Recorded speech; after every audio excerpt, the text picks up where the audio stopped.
searching for something. A new way, a new understanding, a connection, some comfort. You've got questions, and Light on Living puts the spotlight on all the answers so you can shine. Lift and lighten the load of life's challenges and learn simple and easy ways to live a healthy, happy life. You'll gain insight and start to see things in a new way that motivates you.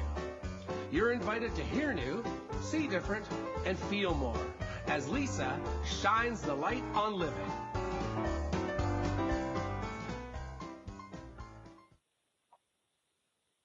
Well, hello, everyone. My goodness. Welcome to Light on Living. I am Light Coach Lisa, holistic nutritionist and life coach, helping to lighten the load of life's challenges. And wow, do I have a whole crew, like a whole team full of these wonderful co-authors this month that are really going to help us lighten the load of life's challenges. And they're all using one thing, self-love. And I say it's one thing, but boy, there's a bunch of things in that little one big giant word. So today we're going to kick this off. We've got like 14 shows this month all about self-love. And at first, again, like when I did the smiling show, how can you do 60 minutes on smiling? You think, okay, well, how much can we talk about self-love? But there are so many foundational pieces with self-love, and I have got one of the most incredible books in my hand. It's an anthology called What Self-Love Got to Do with It, and these incredible authors have come together to not just only share their experience and their stories, but their wisdom. Like, first of all, they have to go through the pain, and really, in the end of it all, what got them through any of these challenges, which I know there's listeners out there that's going to connect with each and every one, like a different author, and sometimes maybe all of them. But it's through self-love, and I know that by the end of this month, not only will we have changed the vibration of this planet, but you'll have also, I know you will, if you're listening, you'll have found this way of enjoying loving yourself. So today I have with me Suzzane LaVoie, and I just want to tell you a little bit about her. Mind you, when we actually talk about her chapter, you're just going to get to know her on such a deep level, and it's going to be incredible. So here we go. Let's talk about Suzzane. Suzzane LaVoie has a master's in social work with a concentration in international and community development from Monmouth University. She has also served in the fields of hospitality, retail customer service, and education, including positions of management and training. Now, here's the big thing. I like this part. She has served as a public speaker at other venues and performs with a drama group, which educates about diverse mental health topics. Her literary achievements include being a contributing author for Unsung Heroes, Deconstructing Suicide Through Stories of Triumph, compiled by author Christy Knights. And Suzzane's her first novel of a series is Night Shift. And I got to point this out. It's spelled with a K, which is really neat, so Night Shift. Suzzaine has also contributed articles as a guest blogger for the Missing Piece magazine, Authors Unite, and Global Sisterhood of Empowerment. Suzzaine has a love for travel and currently works as a special project specialist for Follow It Through Publishing. And through is THRU. Follow It Through Publishing, and as an online trainer for Ashley Training and Consulting. So, Suzzane, I am so happy that you are kicking this month off with us. Thank you for joining. Oh, I am so excited. Thank you for having me. Oh, my God. I've been so looking forward to this. Now, you just do so much more than all of that. But, I was reading your chapter, and I've got some questions, and I want you to share about it and everything. But first of all, when anybody comes together to write an anthology, you've got to squeeze a story of, like, right from the start to the ending in a chapter. And how does one do that?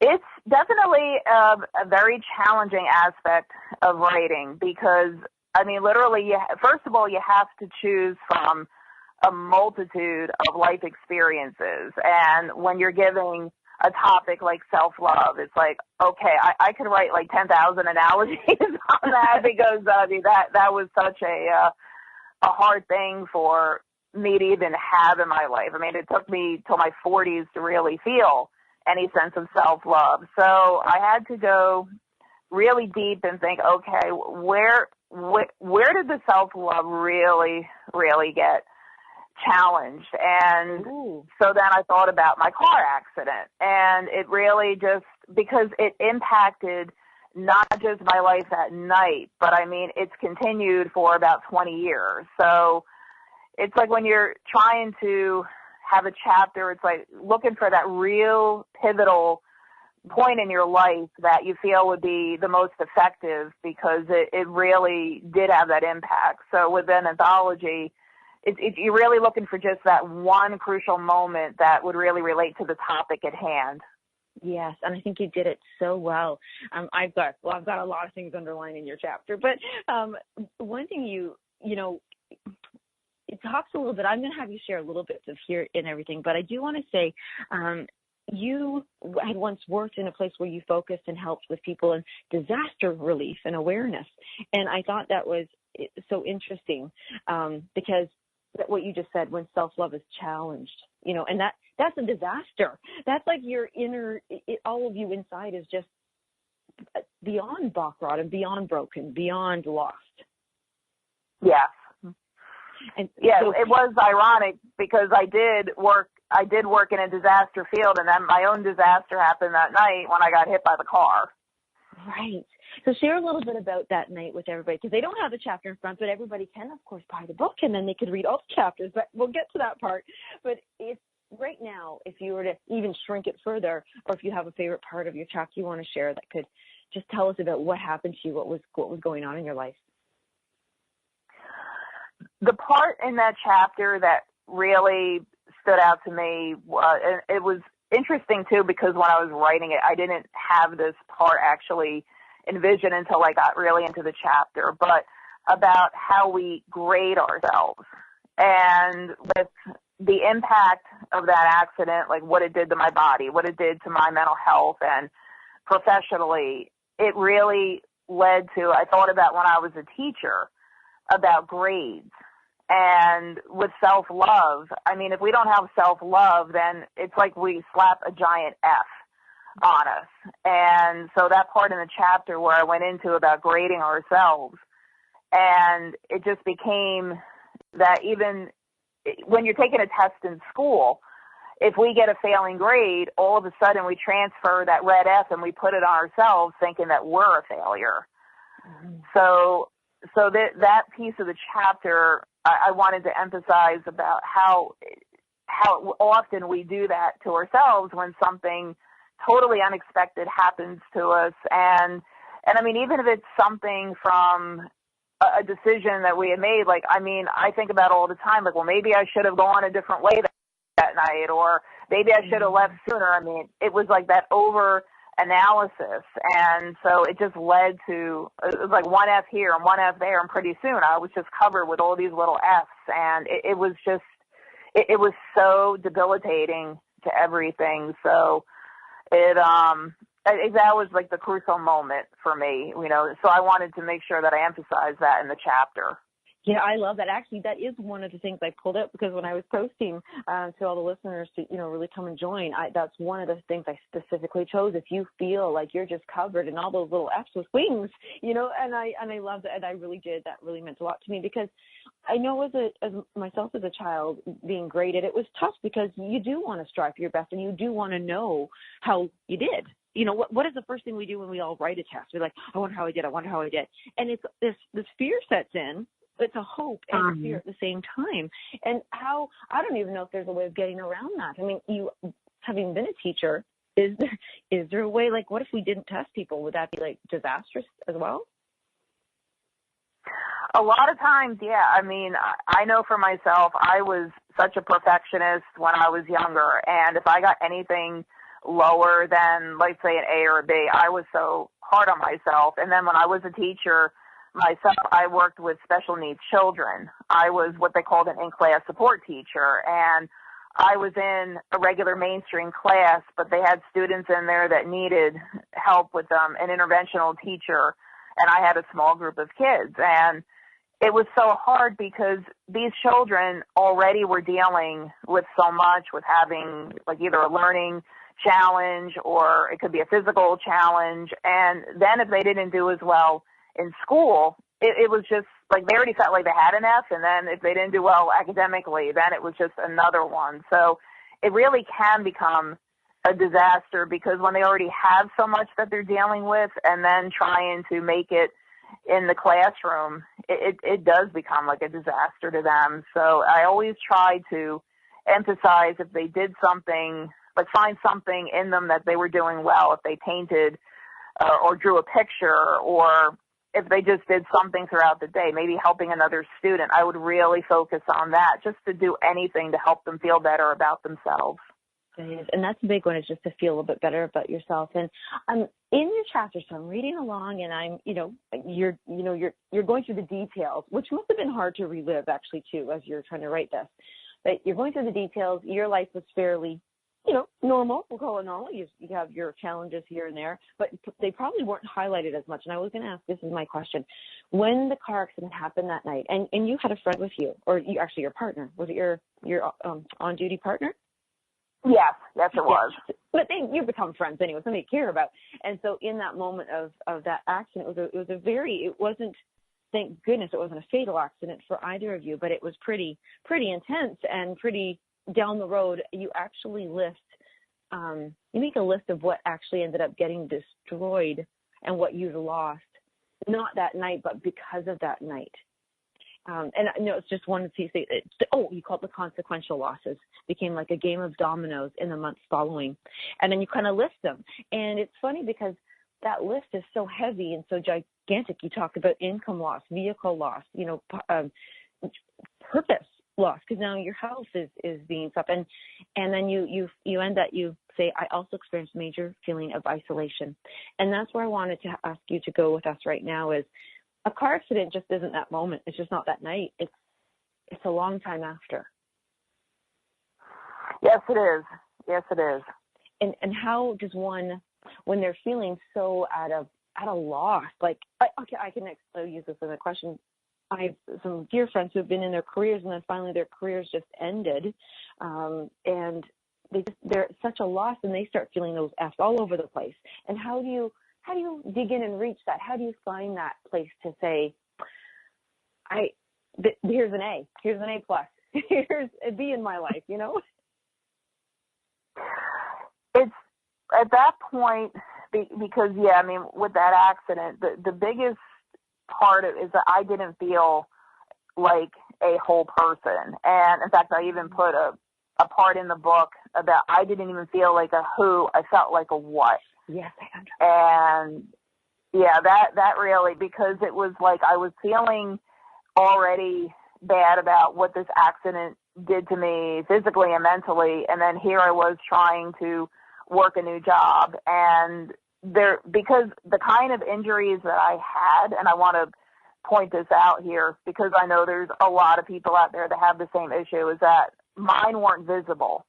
Mm-hmm. A lot of it was inside because I had nerve damage, I had the head injury, and to most people, I look like a normal person. I look like, she's okay, but deep down inside, I was in chronic pain. I couldn't even, I still to this day can't even write like I used to. I used to have perfect handwriting when I was little. I look like chicken scratch now because I lost the part of my writing ability. So it was like and nobody really understood that. And it was after a while, it was just like, she just, is lazy, or she doesn't want to do this, or she doesn't want to do that. So to try to even find an A, it's like trying to, I am so passionate about support groups. And I did find groups where I could actually talk about the people that understood where I was coming from, because it's not always easy when you're trying to exist in the quote real world, and you've got so many things going on that people can't see in the naked eye, and it's just extra judgment that's out there. So to find other people that were in an accident or some other kind of injury like I had, it started to make you feel like you weren't as isolated. And I am just such a proponent of support groups, because it's not just the time of getting together and talking about all of your problems and issues. We look for ways to try to empower each other and solutions. I'm like, okay, what did you do to get through this? So that's one way of trying to get those A's back in your life. I love that. That's actually very helpful. And I'm so relating with you right now. Growing up, my mother had fibromyalgia, but back then, I mean, nobody even, that word didn't exist for half of her life with it. And so, and she had to come up with like she has two little girls, right? So she's trying to come up with analogies all the time of how she feels. And so you could picture it. So like what you said, have a visual of this. And often, and she did end up isolating herself a lot of times. First of all, she's in chronic pain. Secondly, she just gets tired of telling people, I can't do that and I'm not lazy or this or that, And so I love that you said about support groups, and it's not just to talk about the pain and the misery and what you're going through, but yeah, you do want some, you get some kind of understanding there, but it is about empowerment. I like that you said that. That's a big part. Yeah. What there's just so much in this chapter. I'm like, because I've got my little underlines and everything. I don't know if you're going to want to share this, but I would really love if you could share this, because I think a lot of people go through it. So I'm gonna start this, and then we're gonna have to go into commercial. But if you're okay and comfortable to share this, you had your husband at the time who really wasn't there. And I'm not saying that other people have to be there for people, but in this situation, you think you could kind of count on them a little bit. I think there's a lot of people out there in that situation that think they have a partner, they encounter somebody, and it actually hurts them to feel that they don't. And I wondered if you would mind sharing with us when we come back, what role that played on your self-esteem and your self-love, and do you think that when somebody else doesn't give that to you, do you block it from yourself a little more? So I'll give you time to think about that for 2 minutes. Okay. When we're back.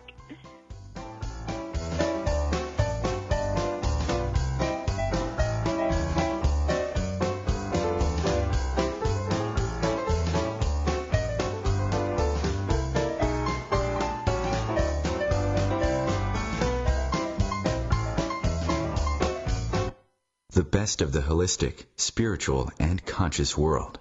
Om Times Radio. IOM FM. Humanity Healing International is a small nonprofit with a big dream. Since 2007, HHI has been working tirelessly to bring help to communities with little or no hope. Our projects are not broad mandates, nor are they overnight solutions, but they bring the reassurance that no one is alone and that someone cares. To learn more, please visit humanityhealing.org. Humanity Healing is where your heart is. My name is Victor Furman. Some call me the Voice. I've always been fascinated with human nature, spirituality, science, and the crossroads at which they meet. Join me Wednesdays at 8 p.m. Eastern on Om Times Radio, and we'll explore these topics and so much more on Destination Unlimited. Welcome back to The Cat Show. Up next, we have Nico. Nico is a member of the Shelter Pet Group. That's right. A group known especially for their sunspot sleeping, ball chasing, leg rubbing, and of course, companionship. Just look how she struts. It's like she owns the place. And see how she curls up and cuddles her person. The pitch on her purring is simply perfect. Nice one. Fantastic cat. But really the best way to know an amazing shelter pet like Nico is to meet one. Visit theshelterpetproject.org today. Adopt. Brought to you by Maddie's Fund, the Humane Society of the United States, and the Ad Council.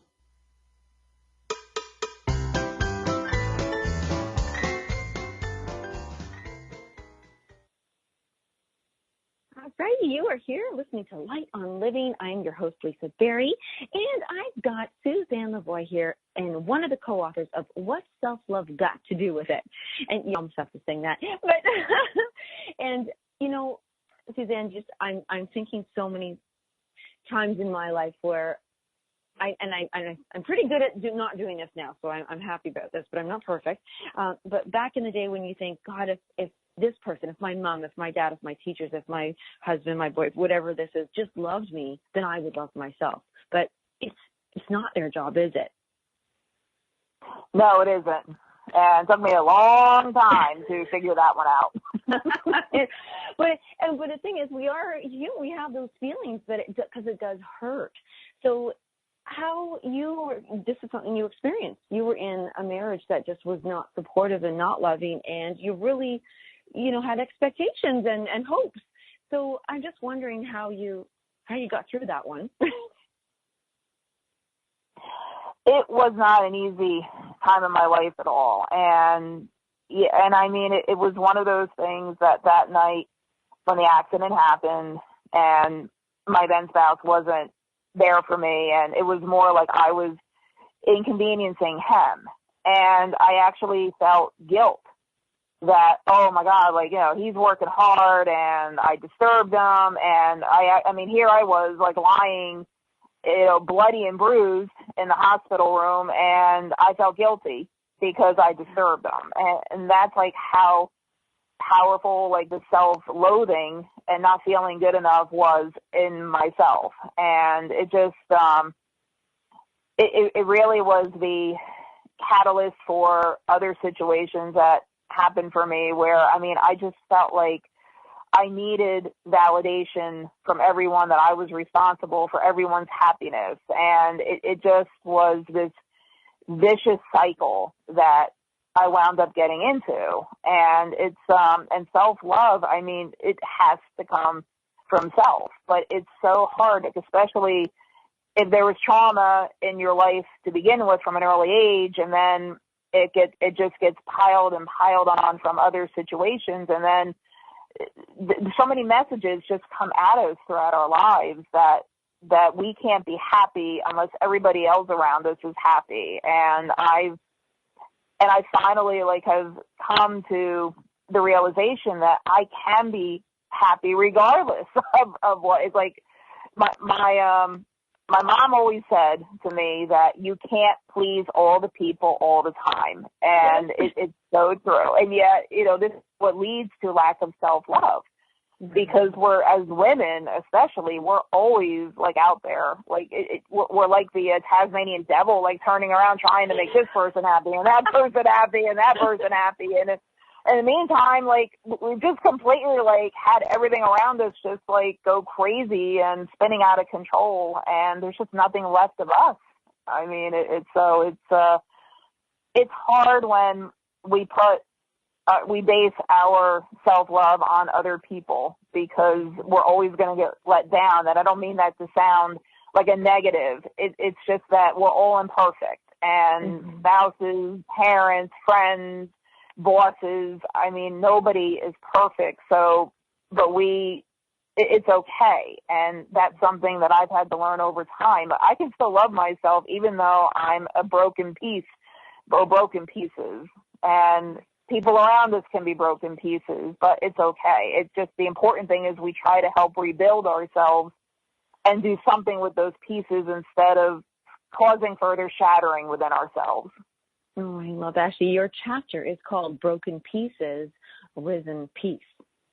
I love that. I want to make sure everybody hears that too, is that the shattered, it's funny, you just made me think of the windshield when you described it so well in the chapter. Like you write beautifully. And yeah, I am going to give you that compliment. It's not validation, it's just because I'm enjoying it. Aw, thank you. There's a line you wrote that about moving forward after the familiar suddenly becomes unrecognizable. And it's actually a question that you're asking people to think about, that will we move forward after the familiar suddenly becomes unrecognizable? And when you just mentioned that term, Tasmanian devil, I'm reminded, this is a silly analogy thing to Sarah, but I don't know what it is. In the kitchen, I do everything fast, but in the kitchen, I do things really fast. And in that process, I'm a little messy. The good news is I clean as fast as I messy it up. But the thing is, it really gets disastrous. And what was suddenly so familiar in that kitchen, I was like, whoa, what just happened in this place? It's like a tornado. And I often think that we do that in our lives. Like you said, we're so busy. Please not, there's over there, and gotta do this. And that we don't. We are to know ourselves. We are to know our inner being. We are to recognize it. But suddenly, how can we even recognize or hear our self-love or know our inner being if we're all looking for it elsewhere? Right. Exactly. So so with this, you have a really cool, and I hope I'm not stealing the spot that you want to share, but I want to call it, I'm actually going to title it The Empty Seat. You part in your chapter about the empty seat. And this is just such it was so interesting about you had graduated, you've gone through for something, graduated, and was at the actual ceremony to receive your diploma and everything, and there was an empty seat beside you. Yeah. And there was also an empty seat beside your mom. And the significance of this being that there should be no empty seats. This is a big affair, right? Yes, exactly. and here are two empty seats now. So who do you think this is, and how does that ground you? Well, I do believe it was my dad, because in my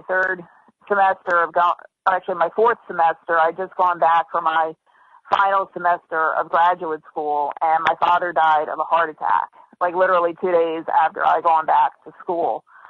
And it was completely unexpected, and it's one of those other times too where, like everything just comes to a halt, because my mom and I just got back from an event that night, and there was a knock at the door, and it was the cops. And that is something that that you wouldn't want to wish on your worst enemies. When the cops come to the door, that is never a good thing. And we found out my dad had gone into cardiac arrest at a local convenience store near us and was taken to the hospital. And by the time we got there, he had already passed. And it was just like, sometimes, like I said in my chapter, like the most prolific writer can't even put feelings about how when your world is just literally destroyed in like one moment. But that day, the day that he died, we had a conversation, and my dad had said to me, "You are the first person in our family who ever got advanced education." And he said, "I am so proud of you that you were going for your MSW." Now, my dad was not always the kind to dish out like compliments or be sentimental like that. And I really do believe that we believe that he knew that he was really sick, as we found out, like when they autopsied him, how sick he really was. And we just really believe that he knew. And the fact that he said that, like, he's like, and even said, "I love you." And I mean, that evening he died. And so when I graduated, I just really felt that he was there with me and my mother, because when I walked on the stage, I said, "Dad, this is for you." And so it was like, one of those moments that I knew he was there. I really do, because even everybody said, like, we don't know why there was an empty seat. There shouldn't have been. Nobody was absent. But I know why it was empty. It was meant to be. Yeah, and I love that you share that so much, because two things. He was so sick and nobody really knew anything, because there's that invisible sickness, and we don't know what another person is going through. And oh my gosh, I pulled a card just before the show, and it was suffering in silence. Now I get it. And so, oh my gosh, that's crazy. So and I was thinking, and your word for your theme is persistence. And it's about our own inner persistence. It's our inner, just finding, like you said, because we don't know, like, we're suffering. Sometimes we don't even know we're suffering in our silence. Somebody else is suffering in their silence. And there is a feeling of just connecting to the desire to even just achieve one thing. And it can be small. It could be just to get up to the next day, just to get through one more day. I mean, when I was reading about what you were suffering and going through, it's pretty intense. I mean, I cannot imagine an airbag exploding air and blowing into my body. Like, it just, woof, like the internal damage is just unbelievable at that point. Our bodies recover, thank goodness. But when we are in blame mode or guilty, like you were saying, you're feeling guilty, healing is very difficult. I mean, the body just doesn't have the love to support it. And can you just share, you talked about having post-traumatic stress disorder in this as well, from other things too, but do you believe or feel that all these events that are very traumatic to you are preventing you or holding you in a state of illness and pain and challenge? I do, and that's something that I've really been coming to terms with over this past year.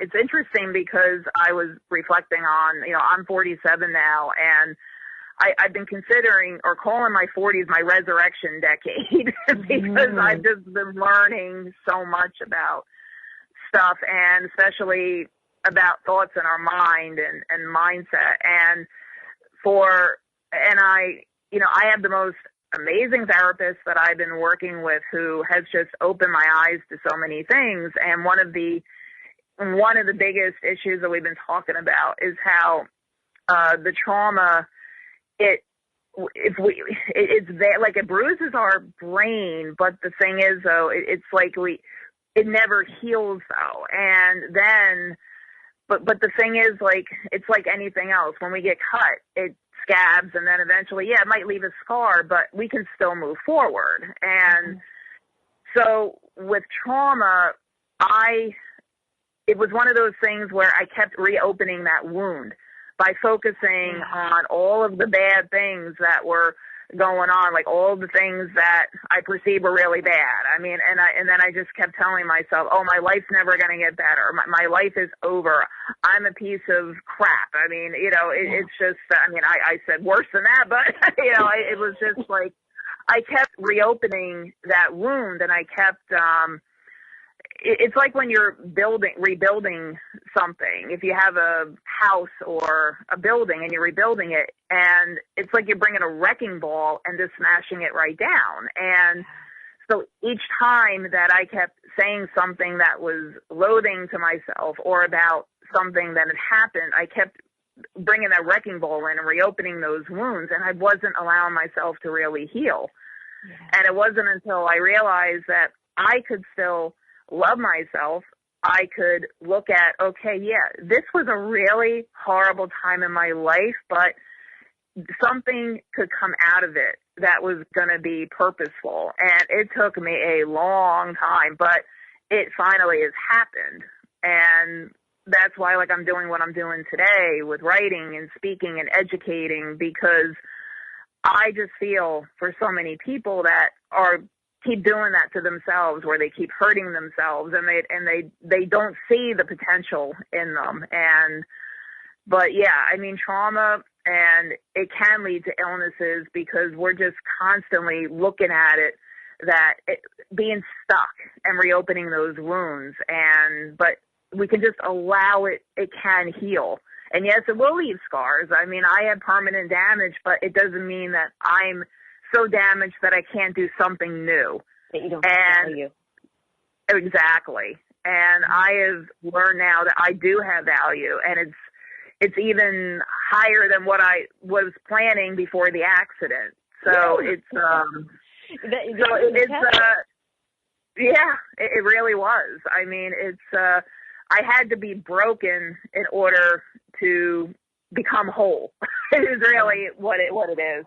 Yes. You just reminded me of, we're talking about the healing part, like, and if we keep picking at something or reopening the wound, or the wrecking ball was a great one. And it really is I'm thinking about a wrecking ball and the momentum, if you allow it to just keep swinging and crashing and swinging and crashing. And it's funny because one of your co-authors in the book, Nicole Jacobs, I'm pretty sure, yes, and she's doing it's something about negative thing. If you can't think of negative thought for more than 60 seconds, and then you got to restart or something, because really, allowing that momentum. Actually, when she gets on there, I'm going to ask her about it. But with you now, you actually, I love that you shared that you go and have help as well. You get coaching, you get support, you get these things, but you also offer this. You have your own program that you offer assistance to people. Yes, I am. Actually, I'm doing writing, strategizing, writing coaching now, because ever since I got into this new path of writing, it has changed my life in so many ways. And with me having my background in social work as well, I can understand, like, everybody has a story. And I just have, it's funny, ever since I put out my solo book, Night Shift, and now I've done the self-love book, and I also have another compilation that I contributed to. And all of a sudden, people are coming out of the woodwork and asking me, like, well, how did you get started? How did you do this? Like, I want to write a book, but I wouldn't even know how to write a page. And it just got me really thinking. And I've talked to people over time. So through my through the publishing company that I publish through, I'm working with Follow It Through. I'm going to be giving an author of like a 45-minute coaching call with me and strategizing. And we're also going to be launching a course beginning September 10th that's going to be about writing. So yes, it's very, very exciting. And yeah, I mean, I can share more about it if you'd like. I would, and you know what? Just before, because we'll end up in the middle running to a commercial because we're going to hit one in about a minute and a half. But I want to just say about this: you are a content editor as well, and which is really cool because you get to look at what needs to go into a story, what needs to be taken out of a story to really have that impact, and like to share that message. So when anybody is out there and they're, you know what, writing through something, like we talk about journaling all the time, like there's power in writing it's a way of expressing, it's a way of creating, and it's a way of releasing, and then also sharing. So I really want to highlight that this is the reason why it's not only been amazing for you, but you actually did the content editing for what Self-Love got to do with it. And so you're really good at this. Aww.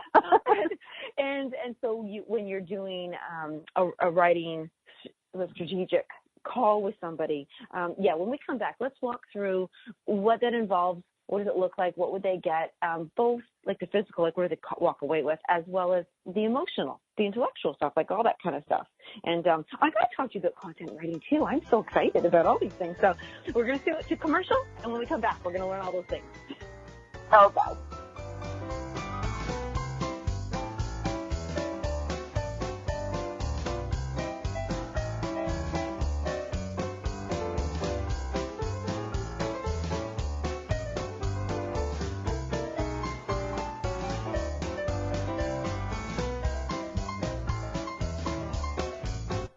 The best of holistic, spiritual, and conscious world. Om Times Radio. IOM FM. Ascending Hearts is no ordinary dating site, but a spiritual dating site with a purpose, to link you with your soulmate. We engineer the serendipity so you can trust that you will attune with someone that has the same matching vibration as you. Ascending Hearts, the conscious dating site for the spiritually aware. Try Ascending Hearts for free. AscendingHearts.com. Grab a cup of tea or a glass of wine and tune in for Inspired Conversations with publisher Linda Joy on Tuesdays at 2 p.m. Eastern. Linda creates sacred space for leading female luminaries, empowering authors, heart-centered female entrepreneurs, coaches, and healers. A soulful venue where guests openly share the fears and obstacles they've overcome, wisdom and lessons learned, and the personal journey that led them to the transformational work they do in the world. Inspired Conversations to empower you on your path to authentic, soulful living.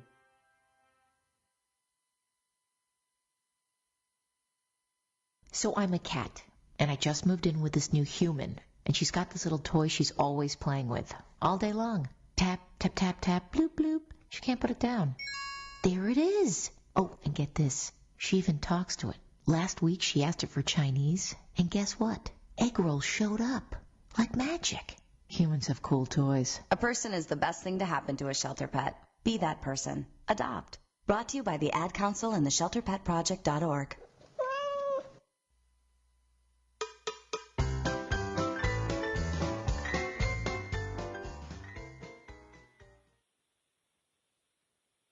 You are listening to Light on Living with Lisa Berry, and we're talking about, for the whole entire month, what self-love got to do with it.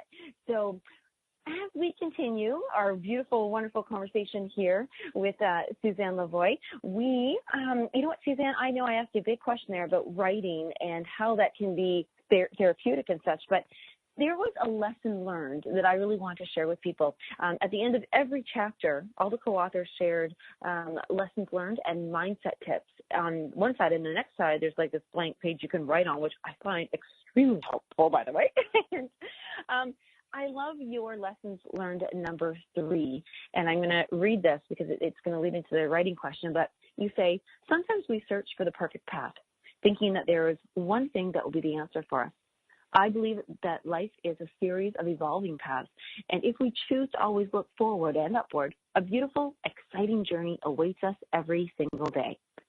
Now, that was full of, I love it, imagination and motivation, inspiration, and is that something that you encourage people to focus the most part of their writing on, or is it just as balanced and equal as that they need to go through the painful stuff and ick? It's really a combination of both, because when you're rebuilding, I mean, it's like even with rebuilding a house, so to say, you have to get rid of all of the stuff that was there in order to rebuild fully.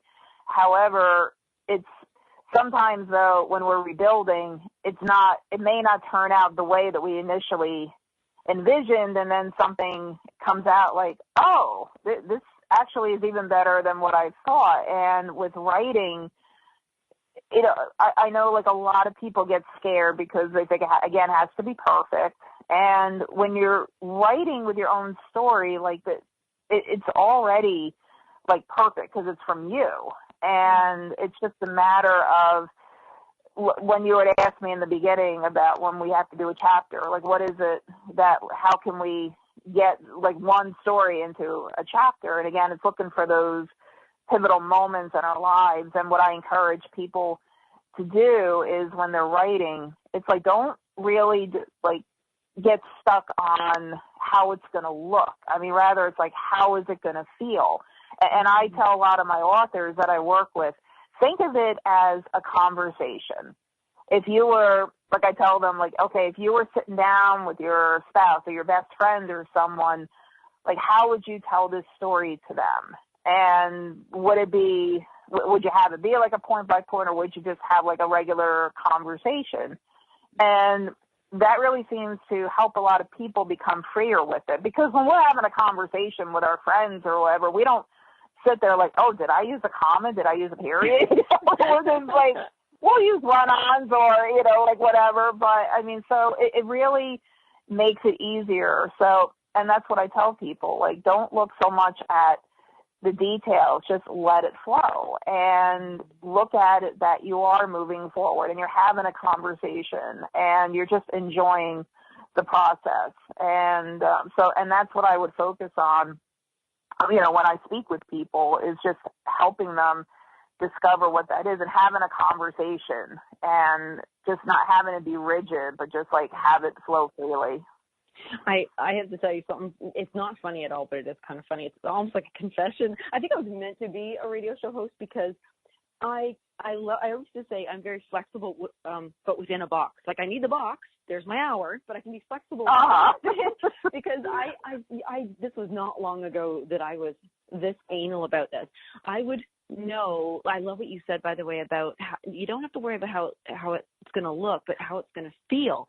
And I would finally get to go see a girlfriend, have a cup of tea with them, and I would have 2 hours. I kind of do that everything in 2 hours, and I would know that it was like, say, 20 minutes left of the visit, and I didn't tell a story yet, or I knew we didn't talk about something that was going on in her life yet, but I would logically go, she's not going to be able to get to how she feels in 20 minutes. No, I can't have that story come out. No. And I would actually judge the length of how long stories would take if I was going to bring them up or not. So I think that would be helpful for people to work with somebody, but right now work with you to help with this. Like, I mean, that would be something helpful for me because I'm so, that's the perfectionist coming out of me. Oh, we won't be perfect. We won't get to the feeling properly and in time and all that. You're like, I don't want you as a client. But for those, so you do offer something. So first of all, you do have a wonderful free gift that you want to offer people who would like to explore writing with you. And what is that? Yes, I am offering a free 45-minute to an hour coaching call, a writing coaching call for anybody who has thought about writing a book or being part of an anthology or just anything to do with writing. I would love to speak with you because it's such a passion of mine, and I believe that everyone out there has something to share, a story or anything out there, because it truly is the one biggest way to hit the biggest amount of people and impacting. So I would love to offer that to you. And then it would also, we're going to be launching on September 10th, a 4-week course that is there's going to be an investment with that, but I can tell you it's going to be fun. It's going to be educational. It's going to involve a whole bunch of just all kinds of everything to do with writing. And it's like I said, but the biggest thing is we're going to have fun with it. But I am offering that free coaching call. And what I'm going to do is because we're setting up the link for that, but you can reach out to me through my email address, and I'll give that to you here. It's info, I-N-F-O, at Suzzane, S-U-Z-A-N-N-E, LaVoie, L-A-V-O-I-E, Writes, WRITES.com. You can reach out to me, and then I will give you all the details about how we can connect. I love that. I'm writing it down too because then we can post that everywhere. Now, we also have something fun. So we have a few steps here for everybody. First of all, everybody, email Suzzane at the info at SuzzanneLaVoieWrites.com and at least get your complimentary strategy call about writing, because that's the first thing. Secondly, oh my goodness, buy the book. People, you've got to get out and buy this book. It's What Self-Love Got to Do with It. But also the fun part, ready for this? I love this part. We're also giving away a free book every show. So what you have to do to get into the draw to win the book is leave a comment on my Facebook page or Suzanne's. But at least this way I can see where you're going. Go Lisa Berry, B-E-R-R-Y. Leave a comment about anything about what this persistence, this rebuild, this, what Suzzane is just sharing about, like anything that you think or feel, or just even say, hey, I listened to the show, because we do want to know that you're out there, that you're doing something, and we want to be able to give something to somebody, who's really trying to have a little more self-love and get there. So that was the thing. And then third, 1, 2, 3, 4. And the other one is you can ask Suzzane about that course starting on September 10th. And I think it's really cute that you're doing something September 10th, because you seem to like school a lot, and school is always starting in September. That's right. there was a strategy there. Aha, I nailed it. All right. So, and just so we still have a good chunk of time here, and I just love that. First of all, I do love about this book is that every single chapter has that lessons learned and mindset tips. That was the lessons learned that I read before. Which of the mindset tips? You may not have the book in front of you. Do you have the book in front of you? Yes, I do. Oh, good. Okay. You pick which mindset tip you'd like to share, because I think that would be a fun thing for people to hear you say it with your voice and hear it from you. Okay, I'm going to pick number 1, and it's don't let anyone or anything stop you from what you were truly meant to do. Part of growth is accepting what your strengths are and focusing solely on them rather than what others think or feel you should be or do. Enjoy your journey, and I put your in caps. I see that. That tip is so important because it is so easy to get caught up in other people's opinions or circumstances that have happened to us, or we compare ourselves to. We look at, oh my God, she's so much more successful, or that person has so much, and this is impossible for me. And it's like, you know what, nothing is impossible. And like we have our own journey, and it does change. It can change. I mean, when I went for my master's of social work, my original goal with that was to become a therapist, and that's what I was focused on. But then, of course, life happened, and after a while, I just knew, or I figured out that wasn't what I was meant to do. And then I had more transitions happen, and I'm like, all right, God, and that's my faith is very important to me in this journey. I'm like, what am I supposed to do now? Like, everything is just caved in, and then it opened up with the writing. And I always loved to write. I've been writing stories since I was a little kid. And I knew that I wanted to write a book someday. And so this was the time to do it. And I'll tell you, it is the most amazing, heartfelt, exciting journey I've ever had. And there was a lot of skepticism with some people in my life when I first started it, because number one,